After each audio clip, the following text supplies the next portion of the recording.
Welcome back, everybody, to another day of the LCK Summer 2019. It's me, Valdez, with PS, a.k.a. Papa Smithy. How are you doing today, my friend?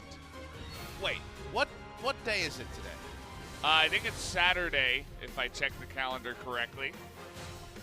They pulled me in on a Saturday, Valdez. Yeah. That's the reality here. I'm in today. It's a quirk of the system when we have 4-day weeks. I'll be in a couple of Saturdays. It is normally the playground of LS. So filling in for him today. Hope you're going to see him later. Fingers crossed, depending on how schedules work out. Yeah. But for now, at least for the broadcast, it's going to be Papa Smithy. And I got to get in on a pretty fun day because that first matchup, Afreeca and Kingzone, this might just be action-packed like our first series yesterday. We had a lot of fun yesterday. I think we should mention the first series, very competitive, first versus second. The second series also competitive in its own way. 9th versus 10th, as Homalife was able to take out Jinair. Definitely two different styles of casts that we had a lot of fun with, but today, as you did mention, another fun one will be Kingzone up against Afreeca to start, and then Gen.G up against KT for our second match. I'm kind of predicting Kingzone and Gen.G to take this one. I think that's kind of on paper what makes sense right now, but Afreeca, very inconsistent. Maybe this is the day they show up and really come out to play and give Kingzone a run for their money. They did defeat them in round one. We'll see if they can replace or redo those kinds of statistics. It does feel like Afreeca are the truest, and actually, if you think about it, as a blue team, this is the clearest analogy. They really are a blue shell. We've had them in the past where it could happen, but this team is mechanically talented enough to beat anyone. It's just that they lack a lot of the seasoning and a lot of the experience to do it reliably. So they are the truest form of Mario Kart, it turns out, here at LoL Park. Riot Games approved comment. Of course, as we get to Kingzone versus Afreeca, fun series in the first round robin. It was an Afreeca victory at that time, which was a surprise, and an Afreeca backup. If Afreeca go 2-0 over Kingzone, that could have a lot of ramifications in terms of head-to-head as well. Just looking through some of the match points here, Kingzone has actually played the largest number of games so far, 32 out of any, compared to any other team, they have played the most here. So definitely liking the marathon cast that we get when we do get to cast Kingzone. They're a very strong team, and looking for a bit more today. Highest first turret percentage in the game and the fastest game time out of anybody in the LCK. Kingzone, when they're on song, and they are, as you mentioned, playing those 3-game series, it's not reliable, but when they're on song, they look wonderful. 3-game series against KT, you're like, okay, not sure about that one. Damwon Gaming, very competitive, but a victory over Damwon. Then a 3-game series over Hanwha Live, and most recently a 3-game loss to Gen.G. So there's not a lot of rhyme and rhythm to their play in general, given the power level of those opponents. Waxing and waning, top of the table and bottom of the table, represented there. So Kingzone need to find something. I've had a couple of suspicions about where their draft might be falling down, but before we get to that, if you're playing 3-game series, it's going to be highlights, and Gragas Yasuo was in their winning combination when in game number 1, it kind of just blew away Gen.G. Yeah, game number 1, not so bad, but then we're just taking a look at some of the highlights of trying to come back up against Gen.G, and some of these games, a bunch of streaks taken down, Naehyun on the Azir. We've seen this before. It was a very, very questionable Baron call in the 3rd game as well. So I think Kingzone are kind of a little bit all over the place. I think they finally have lost the positive streak they're on. They're trying to reinvent themselves and understand what they can draft. And it should be worth mentioning, we are seeing their first visit on 9/14 today as well for both teams. And given these are teams that have really jumped onto new patches at times, there could be finally some of this crazy stuff that we know is much closer than some of our more stale pick and bans might suggest. Yeah, I've said in the past that Afreeca is kind of like a younger, a bit more inconsistent Kingzone, and as you were mentioning, they have very similar fun play styles and picks and pick ban and stuff like that. Outside of Naehyun, who's kind of a Azir and Corki connoisseur. We'll see if he gets a handle on that. We've been seeing a lot of Corki bans, especially now that it can kind of be flex picked. as people are figuring out, even Azir as well. This was Afreeca's last game. It was against Jin Air. It was really bad by Afreeca, but they were able to win.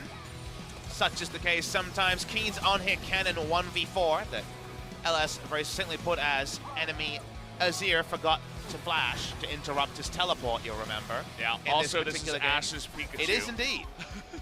We had who died in the inhibitor. We had a 3-star Zed yesterday. Yeah. And we had Ash's Pikachu the week before. So here we go.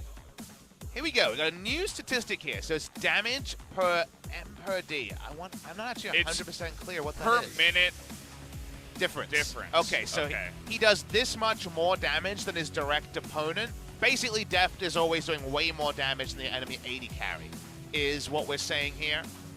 So the damage difference per minute is higher. So every minute this game goes on, he's putting out roughly 130 more damage than his direct opponent. Aiming is also positive, but around the middle of the table, as you can see. So that means that Deft likely to play Ezreal and put out way more damage than Aiming. In fact, both these guys have been loving their Ezreal recently, and I feel like we're kind of one team away from an Ezreal first-round ban. It could, in fact, be in this series. Would not be surprised. We've been seeing a little bit of it here and then, but as you mentioned, it's not every time. As getting a look at the lineup, Kingzone, of course, not changing anything up, as they do not have any subs, whereas Afreeca have a lot, but they haven't been playing a lot of them this time around. They've found out that their 5-man roster is a lot stronger than their 10-man roster, and they really haven't been mixing around with that too much. Who has been? Jin Air have been subbing in players apart from Jin Air. I guess Hamalife, before the day starts, has been subbing in players, but not between games as much. So we've been a lot more stable in 2019 summer for sure. And maybe with Worlds on the horizon, people want to work out what's good. Kingzone have only got 5, so they run their 5. Afreeca have been unflinching in their roster. Very hyped mid lane matchup. So not mid lane matchup, but very hyped mid lane matchup, but a focus on the jungle matchup. I'm not sure if that will be the featured matchup we show, but the reason I mention it is Cuzz is rank 1 in solo queue, Dread rank 4. So both junglers top 5 rank joining Tarzan right up the top of Korean solo queue. Yeah, lots of junglers up at the top of solo queue. Perhaps if you guys want to climb very high, you could play some jungle yourselves, but that's just the way it goes. We have a lot of mechanically talented solo queue junglers here in Korea, and a lot of top laners, I'd say.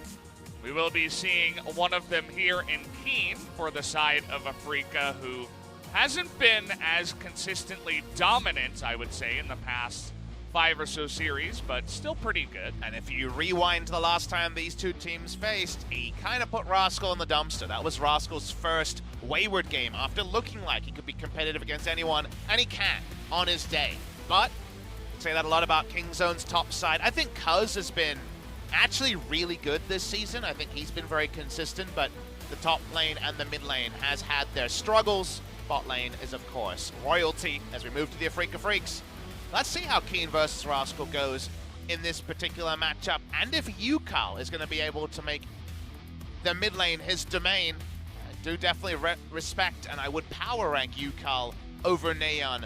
But whenever it comes to Naehyun, it's always by how much. Like, we feel like we know who's better than Naehyun, but we're never sure how much respect to give a mid laner who has been way better than expected, all things considered. Way better than expected, but, you know, still not #1 or anything like that. We do have a bunch of Chinese fans, of course, whenever Deft comes down to the studio. Oh, Aiming's very red in the face. Wow. Perhaps he's been hitting the beach, catching some rays there. Yeah. Looks like the hair was blonde as well, so a bit of a surfer aiming skin, if you will. I'm down. Maybe he'll be playing Singed bot lane today. Yeah, Anything's possible in this rumored 9-14 meta. I watched LEC last night, and it was Corki versus Azir every game, and I scoffed. I was like, haha! Yeah. We haven't had that in ages in the LCK. Actually, people have just not been picking Azir. But if anyone was going to be an Azir homer, it would be Naehyun. So my kind of biggest query on Kingzone right now when it comes to power ranking them is their mid lane, as they just haven't really worked out what they want to do with Naehyun. They've tried to put him on Azir, Nico, Corki duty. It works sometimes. He's lost skill matchups on those champions. They've tried to find particular picks for him. It feels like right now, in this meta on 9-14, what do they got for Naehyun? First answer to that will not be Corki. First round ban on red side. We'll be seeing this a lot more commonly. I feel like Azir will be left open for him, but it's a potential ban option for Afreeca Freecs. It's funny we immediately got that camera shot of Naehyun after the Corki was banned. He looked kind of not impressed. He was like, okay, all right, fine. I won't play the Corki. Won't be seeing the cute little cat either, as Yuumi is going to be hitting the bench here. After yesterday with the big Baron steal, I definitely don't have any opposition to removing that from the pool.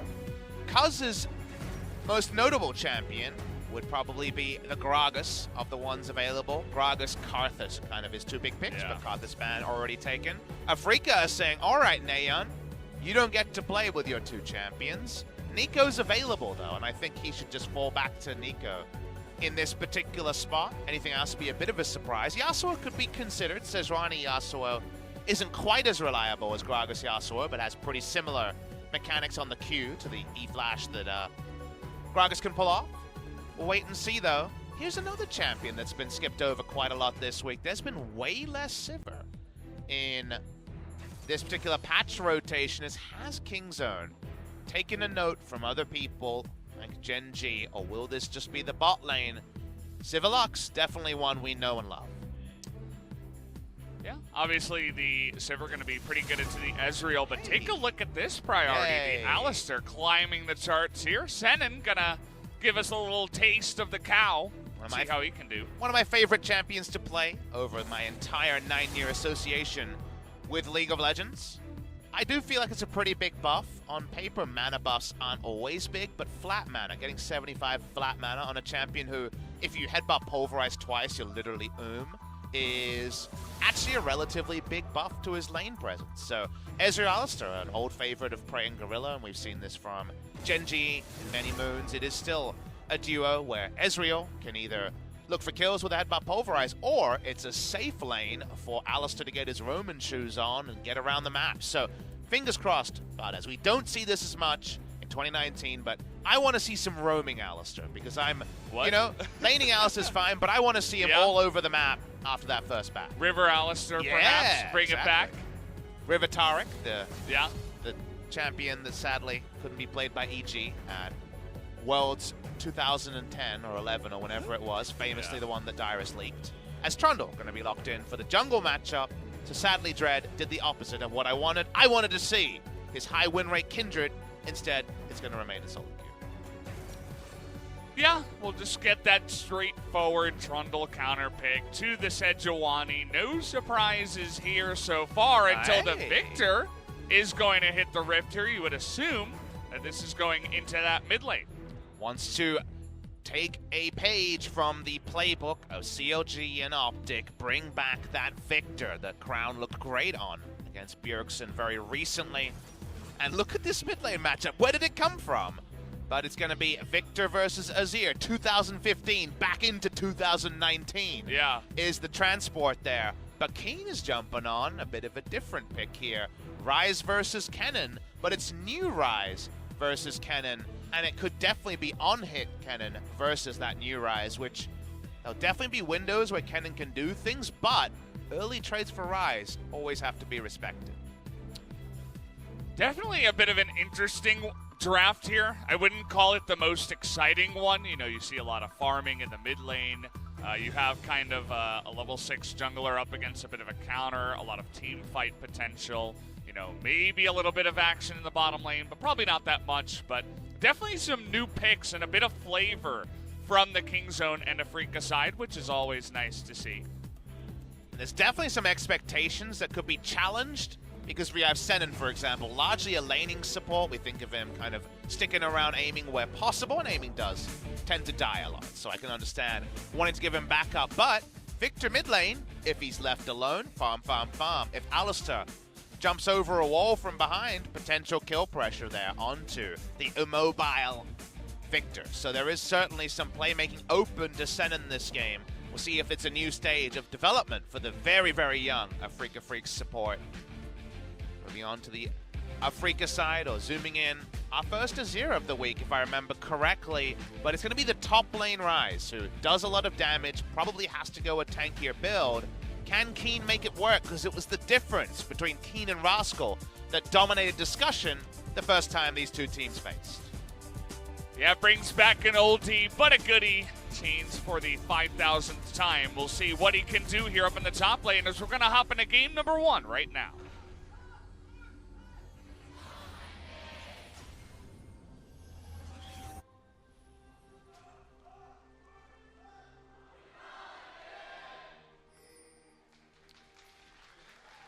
All right, we're back here starting up the games as Unsealed Spellbook for Sejuani. Not the first time we've seen this in the jungle. I think it's the third time, actually. Can do some fun stuff with this. Canyon was the first one we saw do this for Damwon Gaming on Jarvan, I believe, was the first pick we had, but now we're moving it over to Sejuani.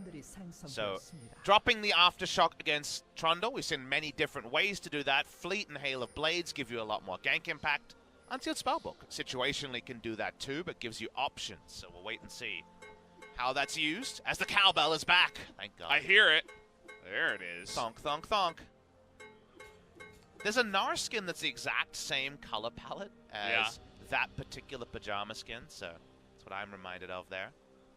Here we go, though. It is Lux versus a melee champion, so this does feel like it could be the epitome of the two turret plates Lux, even though the Lux nerfs are live. We haven't mentioned it yet on today's broadcast, so we'll remind you. Patch 9.14, all the changes live, all the hotfixes live, but 3 champions globally banned. Senan probably skilled headbutt here. Yep, there we go.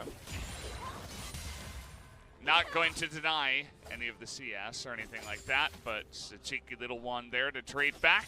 You know what's a pretty cheeky little quiz question that a lot of people will get wrong? All right, if I told you Kingzone had 2 unsealed spellbooks, name one person who has one. The answer would not be TusiN for once, as he has gone after top lane. Uh-oh. Senan, level 1 Alistair, get out of there. It's moving up now after that one, trying to show some presence, but it's hard to do that after you just flashed at level 1. Yeah, it is definitely an unfortunate level 1 for Alistair. That was actually really poor lane positioning. I didn't see if he headbutted and just didn't realize he'd be too far down the lane. The exhaust. Okay, so I imagine it was a headbutt and then an exhaust for movement speed, and the trade on Senan is what happened, so the extra summoner. Makes sense there, but you'll take a flash for an exhaust any day of the week. Absolutely. I mean, even from before the lane started, these guys were trying to get an advantage. They had TusiN in the brush and Deft in the river brush, ready to go ahead and throw out a Q. Just to get that poke damage started from even before the minions crash. These guys know exactly what they're doing in this lane. One of the reasons why we've seen a little bit less Sivir is that Sivir Lux. The Lux brings so much to Sivir's lane presence. Mid lane, focus on Naehyun. We expected this. Naehyun could be in a bit of trouble, but actually is just going to walk away. It's a really nice stun there onto Dread, so no follow-up from the Trundle. You have to feel like after his first teleport, how about a ghost? How about a heal? How about other tools to not just be condemned to death every time the Trundle pillar or the Predator is popped by the Trundle? Here are the runes for the 2 here. Going to be the electrocute version of the Azir today. 1 Q on a Senan could do it, but aiming, blocking there for a moment. Do they have the damage? Yep. Looks like they should. As, they're going to come so short. I can't believe they weren't able to weave in just one more auto, and actually Senan gets away. And Deft doesn't flash. I just thought for sure the kill would come in. They just assumed he would flash for the extra oomph, but against Trundle, decides to hold on to the flash for a future gank from the side of Afreeca. It does mean no kills, but it doesn't help aiming's lane presence at all. Yeah, it's just another way where you don't have to overcommit, but you can get a big win anyway. We've seen that before as big trades in the mid lane, actually. We talked about how this shouldn't have that much action, but both Ucal and Naehyun are devastatingly low right now. And it almost felt like that would be like those Alawi tentacles that kill you even after the fact, as that was a lot of damage from those last soldier autos. Naehyun's played his share of Azir, so I'd be very concerned if he died 1v1 in this scenario, but he has died 1v1 the last couple of matches. We have noted times like this. The reason why Dread came mid lane, apart from Victor being immobile, is you want to contest the Victor at early timings to force him to shop before his first Hex Core is available. If you can force Victor into 2 shops before he has kind of the 1250 gold for that first Hex Core, you feel great about it. And that is why lots of paths through mid lane are very much behooved against a Victor. Yeah, so doing a nice job so far, but not really able to force that just yet. And he has picked up that item, so Naehyun just sitting pretty for now in the mid lane. And outside of the early trades, I would imagine, again, that there shouldn't be that much aggro. It would be up to Ucal, you would imagine, to try to make the big plays with that Emperor's Divide if he can catch Naehyun in a bad position. And to no one's surprise, it is E first on the mid lane Victor. Q Max back in the old balance days was a very viable thing in top lane Klepto matchups. Here comes Dread, not going to be spotted yet.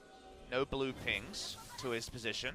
He pings the Krugs, will give a bit of information as to where Sejuani is. TusiN's flash is down, so that's going to be the focus here. TusiN feeling a little bit defensive. You can see he's coming all the way back and just trying to scout out things. But Dread still hiding on bush here. Very patient. This could be the moment. Dodges the binding, but now with the wave crashing, you see that TusiN Deft not really going to push out there. It's a good read overall, good positioning from TusiN to not get caught out from the gank. Felt like they could have pulled the trigger, but they didn't want to make a play that could have been counter-ganked pretty easily by a Sejuani. They didn't have full information on where the piggy was at, so they backed away. Crisis averted, Valdez. No action to speak about. Thank God. Thank Faker here. Well, they spotted Dread actually coming on down. Still TusiN. looking for TusiN here. And actually going to go for the combo onto Deft instead. Senan now with no flash. He's going to be able to dodge that one. That is fortunate, so he can save his life here. Ucal going in with the shield. Draws out the Chaos Storm. And, yeah, just a bit of trading back and forth. He's got boots too, so he's not too worried about the Chaos Storm damage. All the way to the blue buff. Happy, fun farm times in mid lane, but do notice there is a decent CS lead here for the Victor. And that is a CS lead when no jungle attention has been sent mid lane by Kingzone. It's a nice little play, trying to get Rise on into the action, as Kiin will take that even after Naehyun flash. Kind of interesting, but either way, that play does force the summoner out of Naehyun, which will make him much more vulnerable in the mid lane. That vulnerability, we'll wait and talk about it more if it is ever actually taken advantage of. Speaking of vulnerabilities, top side, it is on hit cannon. We've not watched top side at all. We haven't been able to see those cool little Rise changes in terms of how it affects the 1v1. This has been traditionally a Rise favorite matchup into cannon, but the on-hit cannon does definitely have timings where Rise is building a whole lot of scaling items, and on-hit cannon can just auto-attack down the no-resists Rise. No Aftershock in this meta. It is Phase Rush. Try to walk away from the slows that can come out of Kingzone. So given all of that, we'll see how tanky Kiin ends up building the Rise. We've seen all manner of different approaches to the new Rise. We've seen the Doinby build of the good old days, you know, going into things like the Righteous Glory. We saw Frozen Heart at one point on the Rise come back from a long time ago. We've seen Rod of Ages and the Seraph Shield, so there's no agreement on Rise builds, but I think the recent agreement is to give this new Rise a chance, because if you get through the laning phase, Rise still does Rise things. Yeah, and we've seen Kiin have pop-off performances on the Rise before, so I feel like a good one to bring back for this player specifically. See what he can do on the new Rise. I'm sure he won't have that much trouble back on this one. As still here at about 10 minutes, we had a ton of action yesterday. It was even in the first versus second matchup, they were fighting, they were brawling a lot, and of course with Jin Air and Hum Life, a bunch of mistakes being made and a bunch of fights going on there as well. But so far, it's been very evenly paced here for game one. I do wonder if this is the wrong build path from Rascal. Wit's End Rush would have got so much value against double AP solos and flying Ezreal ultimates and things like that. So I feel like not going Wit's End here is going to hurt him in the kind of the phase where you'd want him to have lane ascendancy. He's already behind kind of a minion wave and a half, 2 minion waves. Still, Blade is a very strong first item. You just wonder if perhaps in this game, a Vam Scepter into Wit's End might have been the way to go. See Cuzz started off this fight with the heal, wanted to get his smite back. It's Infernal first, so we're not messing around. When it does come to Drakes here, both teams would love to get on in there, but so far, Afreeca have been better about controlling vision around that objective. Afreeca have a bit more playmaking as well, so coming and contesting them as Kingzone is scary. Kingzone would much prefer to have a Victor set up and kite back. Sivir also for when they're ready. On-hit cannon ain't the AP cannon when it comes to these early Drake fights, so definitely a bit of dotting of I's and crossing of T's required for Kingzone to pick up objectives. That's not available just yet, but a turret plate easily cashed in by Kingzone. Dread being very meticulous about just stopping every single control ward that gets put in there. And notice how nobody on Kingzone has a control ward now. They have to come in here and face check, but Senan looking to set it up here up against Cuzz, and he's gonna deny that flash immediately as Cuzz is gonna go down. First blood will go to aiming here.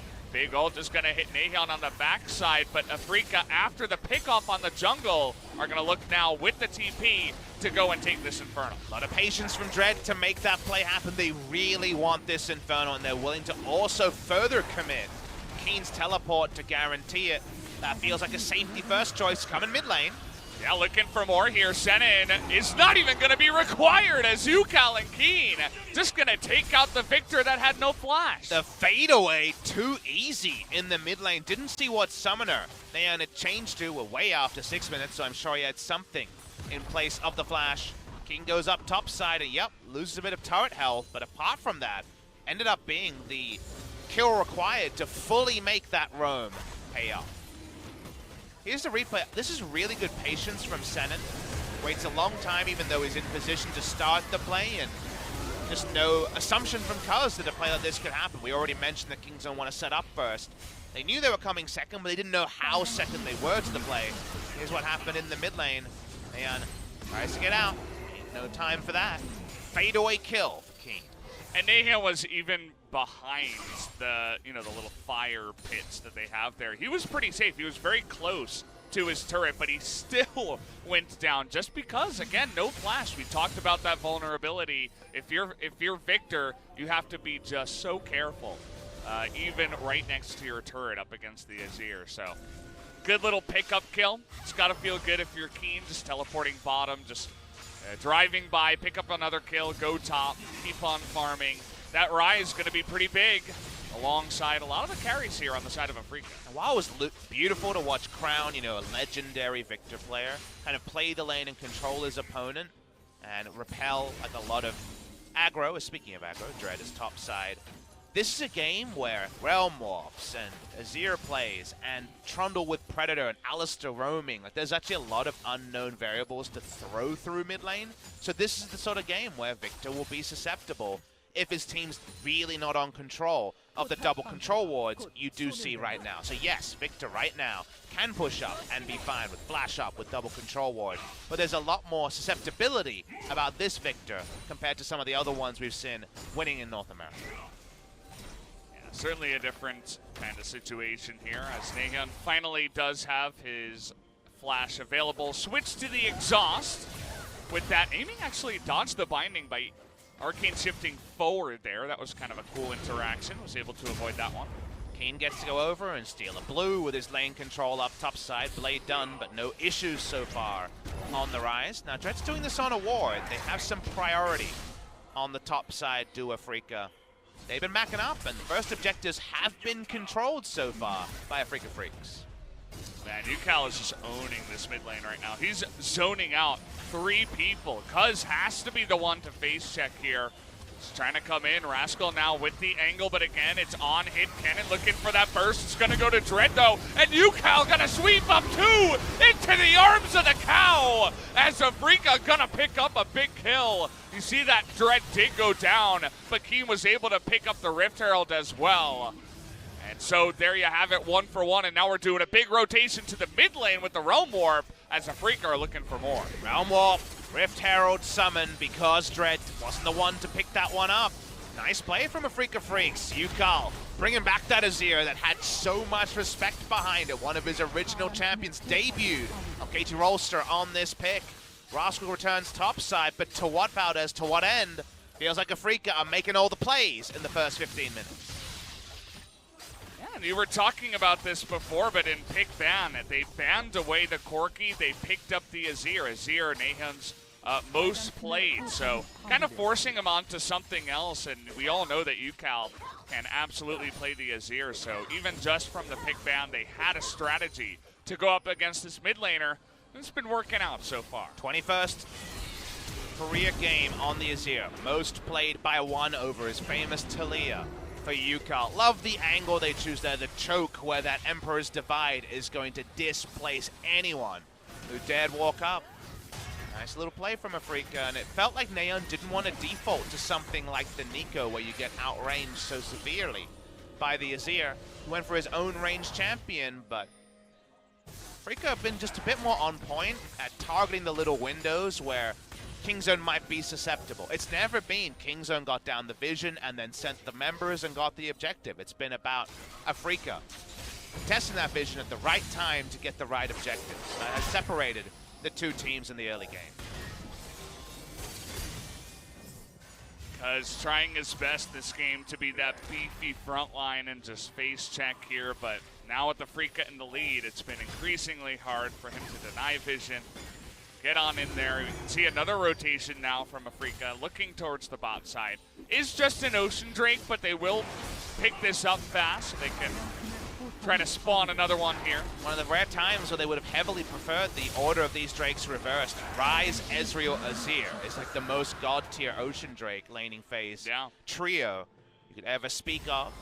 Wits End is coming in for Rascal, but will be the secondary pickup here. Got that confirmation on the top side.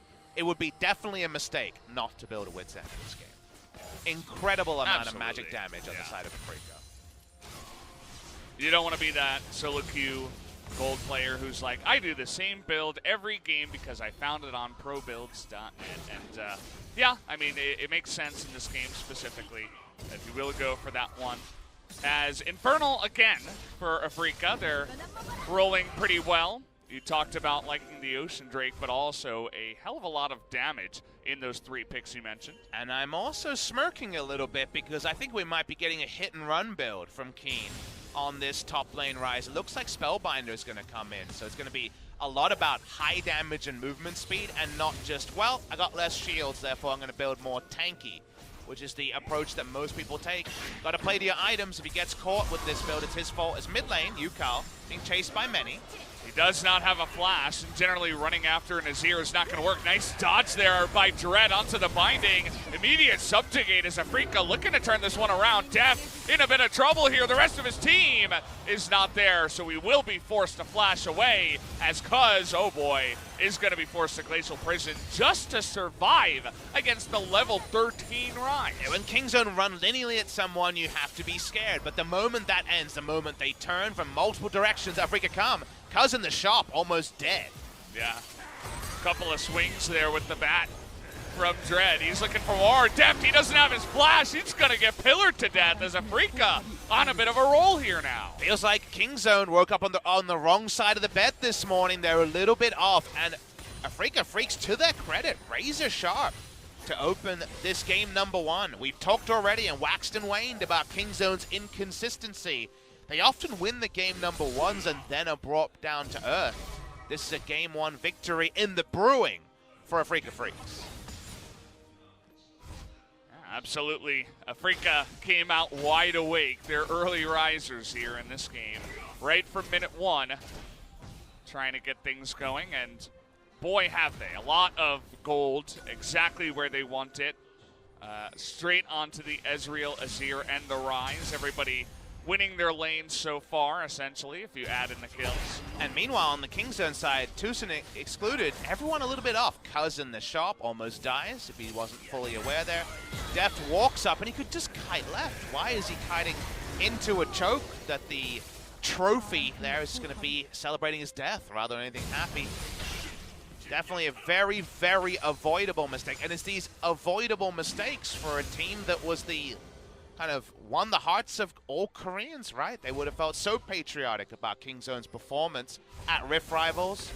we had the chance to speak to some of the people around the Rift Rivals teams, and we were aware that if there was a game number 5, Kingzone Dragon X was decided to be the team to represent in the elimination match against the LPL. But this Kingzone Dragon X feels like a far-flung kind of alternate future or ultimate nightmare, because they really aren't on point today against Afreeca in Game 1. Yeah, definitely not the best showing. And you talked about inconsistency. I'm going to have to hold that thought as we're going for the play here. Ucal going to survive in the face of 3 Kingzone members. That got a little bit dicey as he was forced to flash away from that one. Definitely did a lot of things different to some other Azir players. He altered them to their safety because he realized he was under threat. The Glacial Prison was almost hidden in the Emperor's Divide animation, so it's actually probably by luck that it didn't hit on to Ucal. We'll give him credit in the replay if we see anything different. On the top side, Senan and Naehyun get to do their thing. Haven't been blown away by Senan's Alistair, but they're still tough. Yeah, I mean, he had a couple of moments where he had some good patience and was setting things up, you know, correct positioning. Able to help out at the Rift Herald fight as well, so props to him on that one.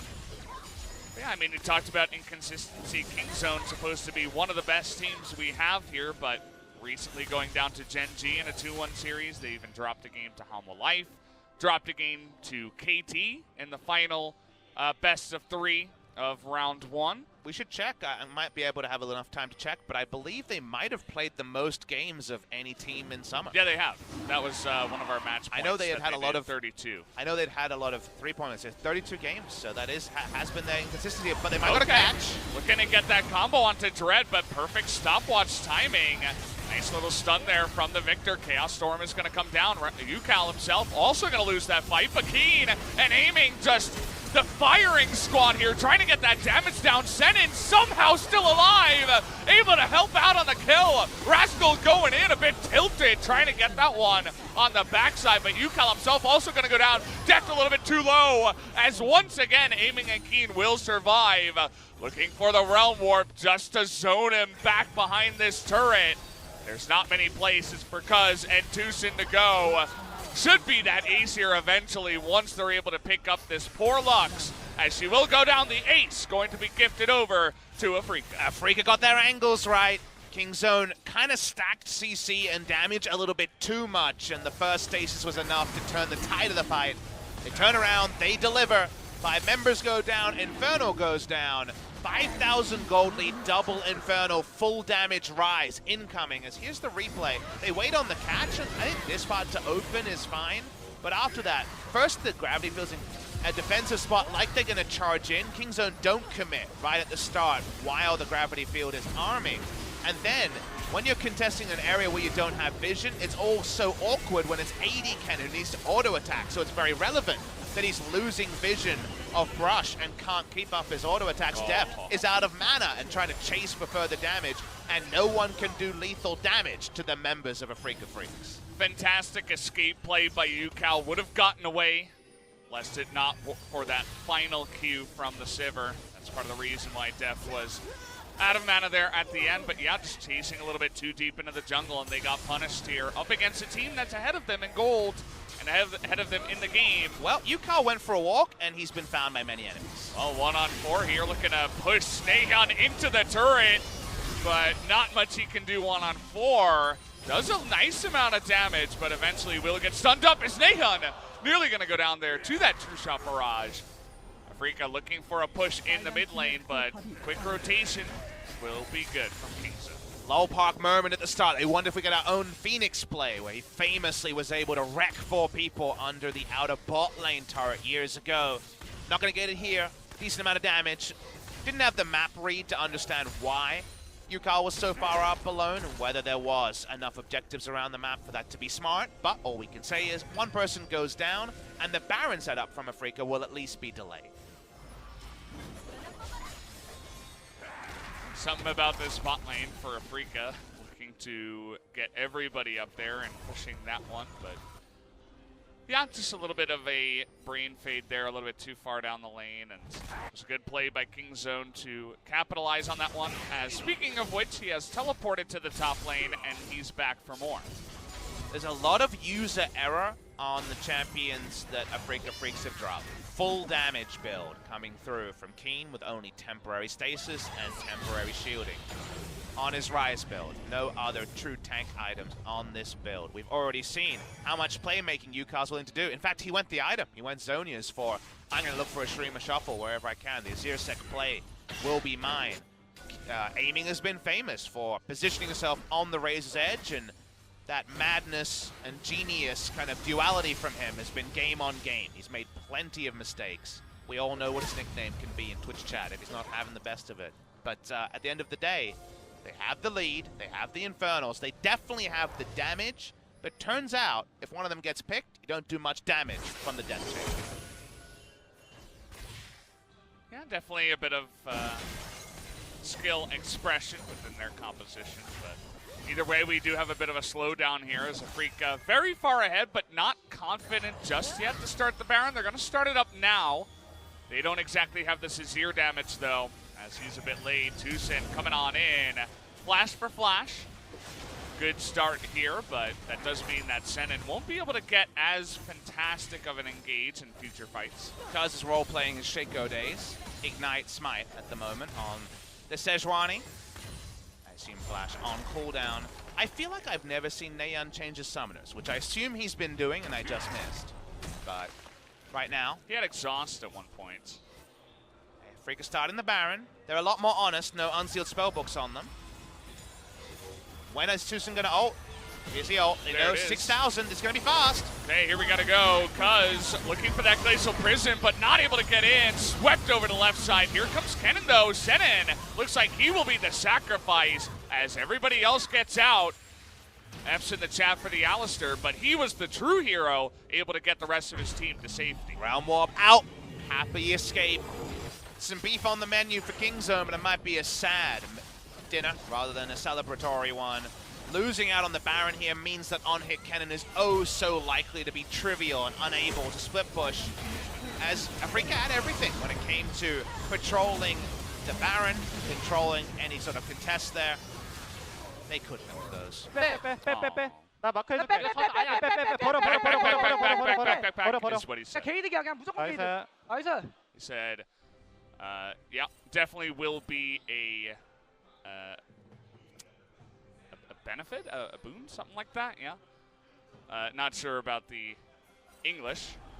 But either way, he was correct, you know, because if everybody else gets out and only Senan dies, then the rest of the team will be very happy and will be winning. And our best listen-ins, if you include coaching staff, it's definitely Sandbox, but when it comes to players, it's Afreeca, because like we mentioned, this is the youngest average age roster in the world in a premier region. 18.5 is their average age. They don't have one of those shot calls as Kiin.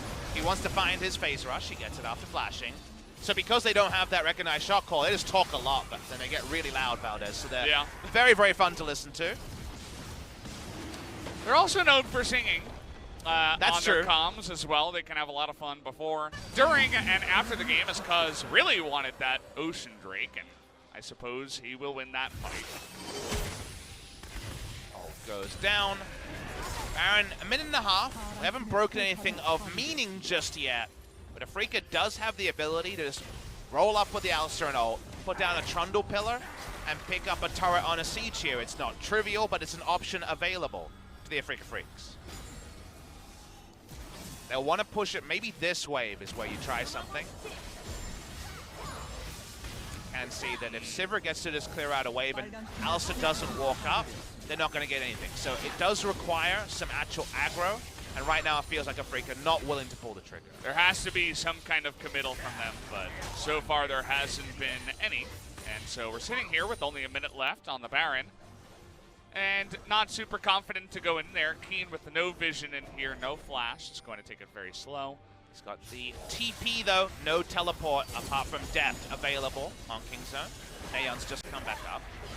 I mean, even Aiming's not willing to get in there and do an auto to the turret after landing his W onto that one. It feels like everyone else is waiting for someone else to walk up, Valdez. We've all had these games in solo queue, but no one is willing to actually pull the trigger. He's got a 1v1. Right, Rascal looking for the stun, will find it, goes in for the flash, and he will be able to get that solo kill. Deft picks up an assist, not sure how, maybe the on the hunt.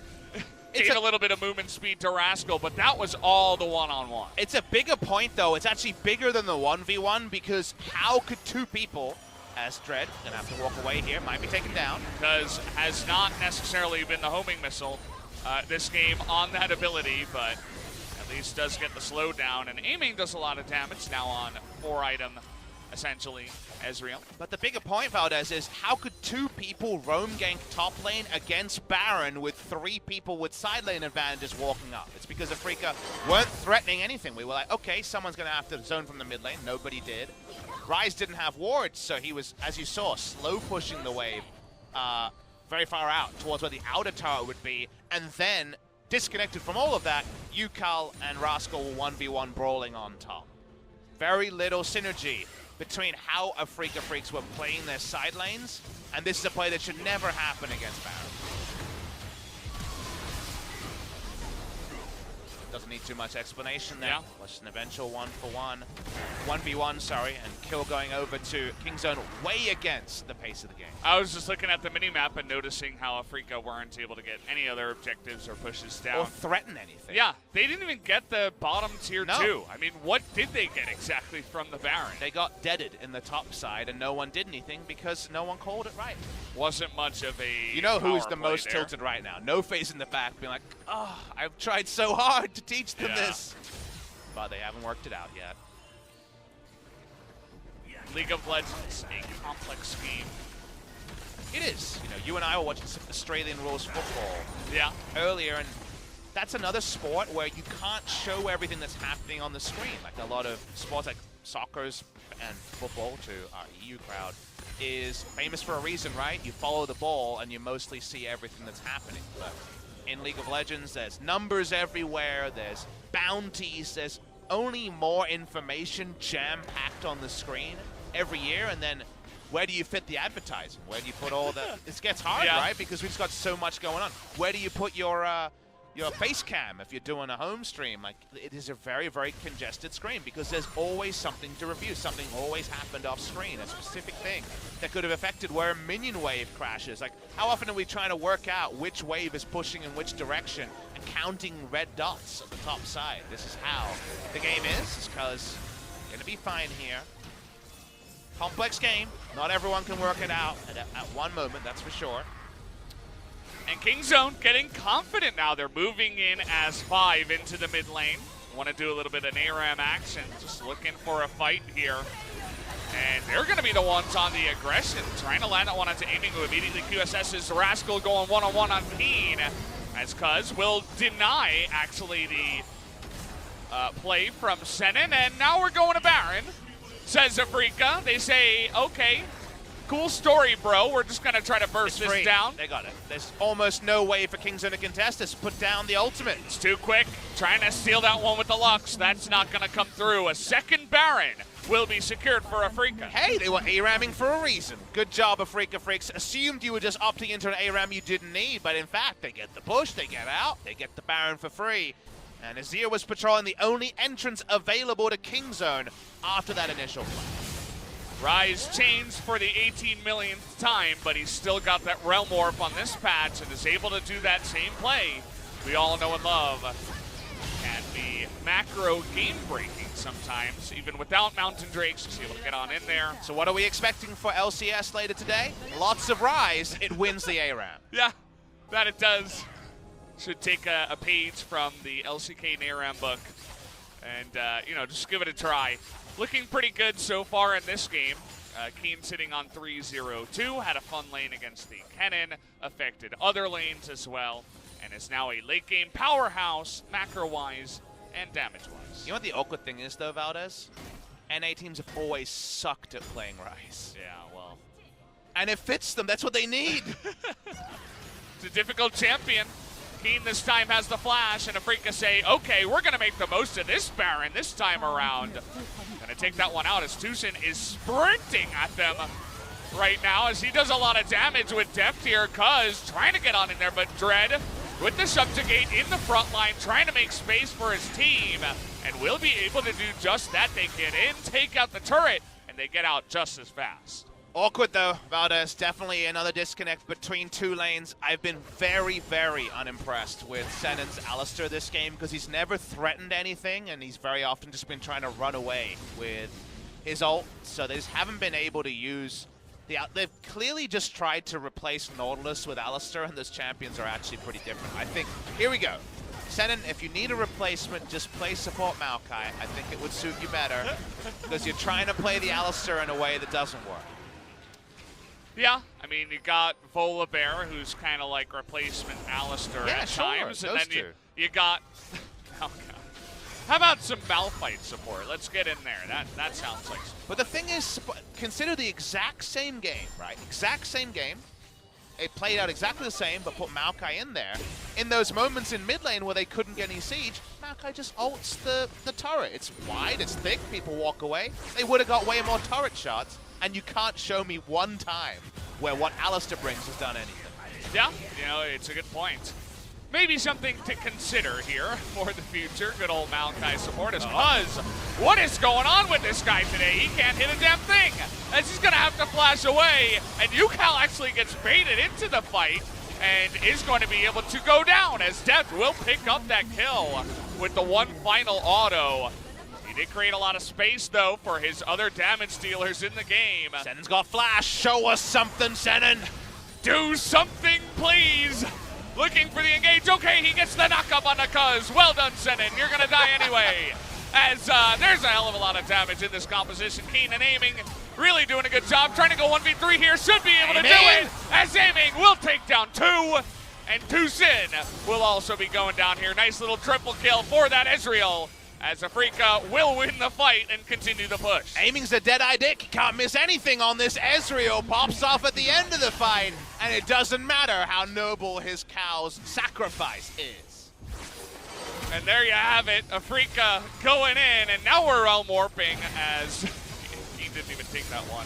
Just baiting Dread into that, and nice little Zhonya's timing here, just trying to bait in Rascal, but the Chaos Torrent gives Naehyun 1,000 gold. And the push will be stopped for now. Aiming gonna back away. Aiming's found a new way to approach Ezreal. Normally this is a champion where you build your normal items and you're safe, Valdez. Safe pick. Alistar can roam. Not for Aiming. He understands his playstyle. He's got triple lifesteal on the Ezreal so he can walk up, and in some of these sieges it's been relevant. Gonna watch the replay here. The Maokai flash W there for the engage and then ran away slowly. Yeah. As we saw in that particular fight, we were calling for action, and in fact, Senan's further sacrifice did allow the Dead-Eye Dick. It is a famous British expression, in case you guys are wondering at home. Yes, very broadcast friendly. No need to Look, put his normal name is Richard. That's Dick is short for Richard. Dick Nixon, course. same thing. But all that extra problem with lifesteal, look at this. Beautiful. Yeah, great play from Aiming. Having a grand old time on the Fed Ezreal. No need for the D colons, guys. It's a British thing. You wouldn't understand. Neither would I, but I'm just rolling with it here. Yeah, I mean, Afreeca looking good, but still has been very slow on actually finishing the game. I'm guessing the D colons. Holy moly, he went Black Cleaver. All right. Yeah. We're shredding armor and we're healing. That's what we're doing. As Aiming here, he's decided to reinvent the Ezreal item build for the 1 millionth time. Didn't we have full AP Ezreal recently, or was that full AP Varus? One of those two. One of those champions you don't expect went full AP recently in the LCK. Yeah. Black Cleaver Ezreal has been a thing, but I want to say this like 2015 summer 3 games kind of level of thing. Ezreal has 553 AD. Keep in mind that there are 2 Infernal Drakes on the map, taken already by Afreeca. And there is 0 armor put together by Kingzone, understandably. So I don't hate the build. Definitely a thinking man's build. As Afreeca getting a free bounty. Absolutely nothing that Kingzone can do to stop this one this time around, as their strategy seems to be, let's get some vision for Elder Drake and see if we can do something about that. Have you noticed the games are going really long recently? At least the last 2 that we've cast, Papa Smithy. I think we've had like 4 games over 35 minutes since the start of yesterday, though, so Don't know what's going on there. I mean, it's Victor Sivir against Azir. No, I see it. I do see it. Lux also a goddess of wave clear, even from the support role. But yeah, it is a worrying trend. Chat's back also. Do the math. Yeah. Well, we don't have him to do the math on the balance team anymore. Has to do that on the cast. His parting gift, 914. I want him to have like dropped the patch notes and that was his mic drop, you know? Like, that's what you wanted, right? I leave you with this. Well, Goodbye. Thanks, Mr. Jack in chat, for good old TSM Jack, as that is a big buff here. What? Is that even legal? They're big now. They're really big. Afreeca Freecs, consider how much damage this Ezreal Q is going to do. Oh boy. Well, it's got a nice little modifier of over 700 in the 80 roll. Afreeca walk up, but they're going to kill turrets really hard unless they just pull back and let Kingzone wave clear like last time, Valdez. It's a possibility. Put down a pillar. Any pillar. Just press the You can't key. group minion waves. It's not going to happen. Pillar. Pillar, please? Yeah, okay. good enough. They did it. They placed the We pillar. didn't give Well full done, instructions. Trent. We just said pillar. We didn't ask for a good one or a on-point one. No, you just press the button. Good job. He gets a participation award, Dread. A participation trophy, in fact. Yeah. When he presses E.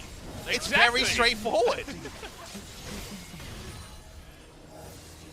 Gotta love it. I wonder if there is actually an inscription on the model if you like zoom into it. Probably is. Well, here is the pillar. It's coming in. Yeah. Did it again. As going for the play here. Lots of damage. Oh! Senan able to get in there. Finally putting it down. Ucal looking for some more, but not quite able to do it, actually. Naehyun and Deft on the top side. Doing a good job of zoning him out, doing a bunch of damage, but is it going to matter here? Going in for the Realm Warp as Kingzone look to be done in this game. Afreeca will be picking up game number 1 in about 42 minutes. As they will take it, they're looking for the last kill. They will pick it up, aiming. Gets the kill and gets the kill on the Nexus as well. Well, I think he is going to definitely be a top candidate for Game 1 MVP as Afreeca Freecs were ready to go from minute number 1, and Kingzone Dragon X, they've got some stuff going on, and I didn't bring this up actually during the game, but something I'm reminded of was that Kingzone cancelled all of their streaming schedule at the end of last week as well, so I think they've been working on kind of trying to get over their issues of their inconsistencies. Don't feel like they were able to pay it off in game number 1. We do hope it's nothing sinister around Kingzone Dragon X, but for Afreeca Freecs, they're feeling themselves especially Tricky Dicky aiming. Okay, I guess that's the new name for aiming. Like I said, guys, just roll with it. I think Papa knows what he's doing. As he was certainly tricky in that game, I'll give you that. Lots of kills, lots of damage, had a good fun time on the Ezreal. Not the first time, as Coach Hirai looks like he's about to smash the monitor. He's not very happy with the way that game 1 went. Does have a bit of a reputation for kind of getting a little bit frustrated when it comes to some of these losses. He takes it over even hard. Sorry, I should say Acorn. I had Samsung Blue on the mind. Starting to attention on the right side of the booth. So they've got stuff to work out. Afreeca seem in generally good spirits, as they should. It was a pretty good performance by the Afreeca Freecs. Ucal, animated as always, gives the big thumbs up to aiming, saying, hey, this should be your guys' vote for the MVP. I think he did pretty well.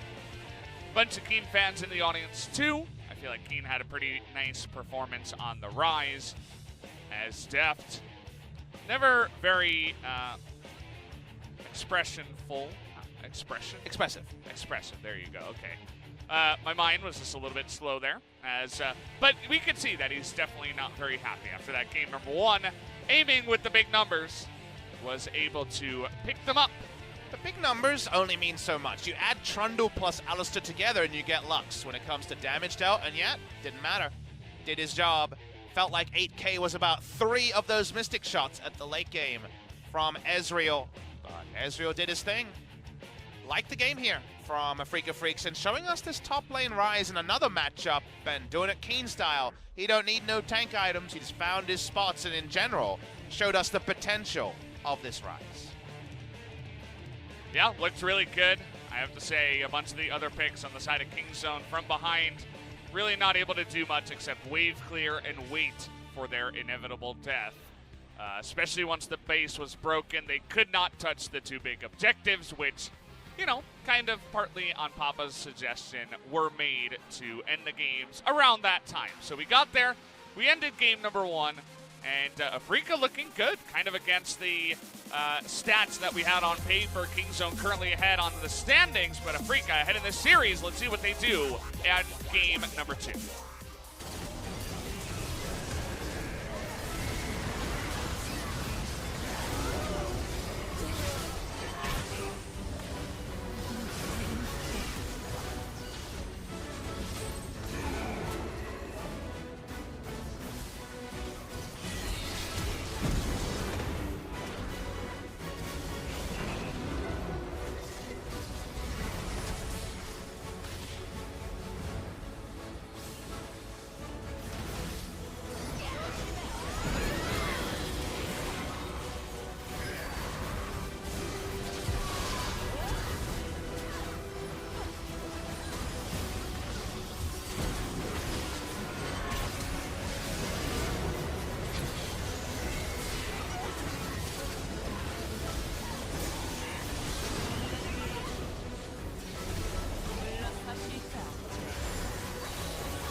야, 캐넨. 캐넨. 잡았고. 야, 타워. 간다. 나이스. 타워. 빅토로 높이. 타워 가야 돼. 타워. 11을 밀어줄게. 우연아 빼봐. 된다. 타워. 우리 다 죽었어. 타워 쳐야 돼. 나이스. 야, 11을. 아, 버스 오죠. 나이스. 야, 뭔데? 뭔데? 잡자. 야, 와드 봐가지고 나 텐트 할게. 고고고고고고. 야, 님들 버스로 잘 때우시네요. 일단 나이스. 굿.